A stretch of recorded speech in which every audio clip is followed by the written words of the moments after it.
Hi friends, welcome to Classic Samayal. நம்ம சேனலுக்கு மறக்காம subscribe பண்ணிக்கோங்க, bell icon-ஐ press பண்ணிக்கோங்க. இன்னைக்கு நாம ஒரு சுண்டல் ரெசிபி பார்க்க போறோம். இது பாசி பருப்பு, அதாவது பயத்தம் பருப்பை வச்சு செய்யக்கூடிய சுண்டல்.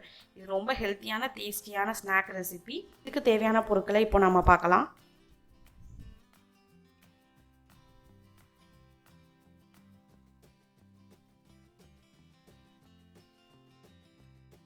தேவையான பொருட்களை பார்த்தாச்சு.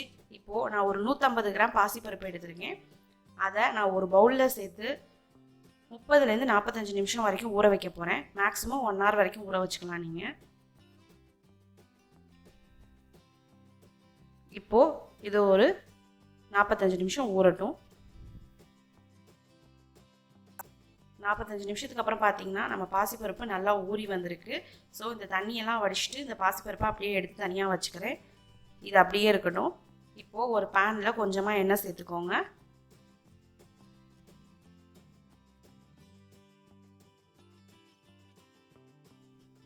எண்ணெய் சூடானதும் அதில் கொஞ்சமாக கடுகு சேர்த்துக்கோங்க. கடுகு நல்லா பொரிஞ்சு வரட்டும். இப்போது இதில் கொஞ்சமாக பெருங்காயத்தூளும் கொஞ்சமாக ஜீரகமும் சேர்த்துக்க போகிறேன். இது டேஸ்ட்டை கொடுக்கறது மட்டும் இல்லாமல் பருப்பு வகை செய்கிறதுனால இது செரிமான பிரச்சனை எதுவும் வரக்கூடாதுங்கிறதுக்காகவும் ஹெல்ப் பண்ணும். ஸோ நல்லா ஜீரகம்லாம் பொரிஞ்சு வரட்டும்.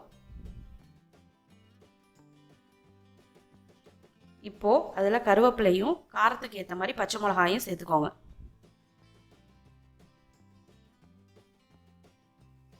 அதோட நான் நறுக்குன ஒரு மீடியம் சைஸ் வெங்காயமும் சேர்த்துக்கிறேன். இப்போது இதில் கொஞ்சம் மஞ்சத்தூள் சேர்த்து நல்லா வெங்காயத்தை வதக்கி எடுத்துக்கோங்க.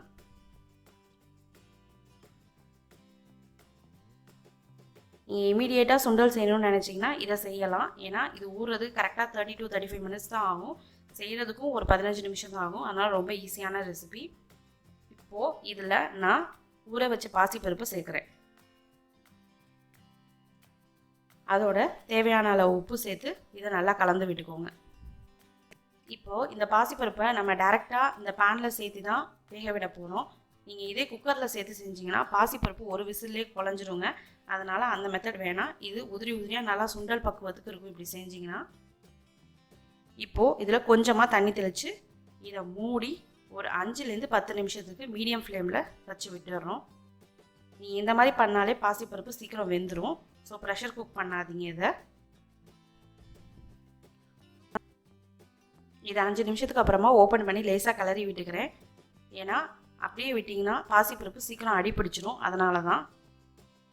ஸோ லைட்டாக ஒரு கிளறி திருப்பி மூடி மீடியம் ஃப்ளேமில் 5 நிமிஷம் வச்சுருங்க.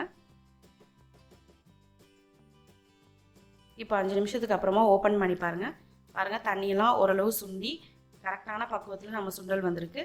இப்போது இதில் டேஸ்ட்டுக்காக கொஞ்சம் துருவின தேங்காயும் இன்னும் கொஞ்சம் ஹெல்த்தியாக வேணுங்கிறதுக்காக துருவின கேரட்டும் அதோட கொஞ்சம் டேஸ்ட்டுக்காக கொத்தமல்லி இது எல்லாத்தையும் சேர்த்து நல்லா கலந்து விட்டுக்க போகிறேன். இப்போது அடுப்பை சிம்லேயே நீங்கள் வச்சுக்கலாம்.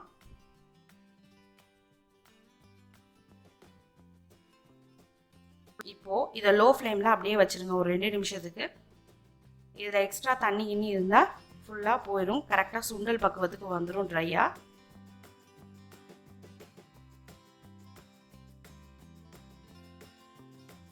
ஸோ அவ்வளோதாங்க கிளறி இப்போ நம்ம சூடாக பரிமாறிக்கலாம். இது ரொம்ப ஹெல்த்தியான ரெசிபி, குழந்தைங்களுக்கு கண்டிப்பாக பிடிக்கும். இது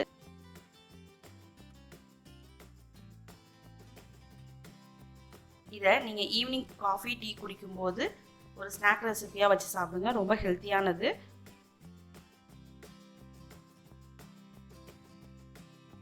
ஸோ இந்த ரெசிபி எப்படி இருக்குன்னு செஞ்சு பார்த்துட்டு கமெண்ட் பண்ணுங்கள்.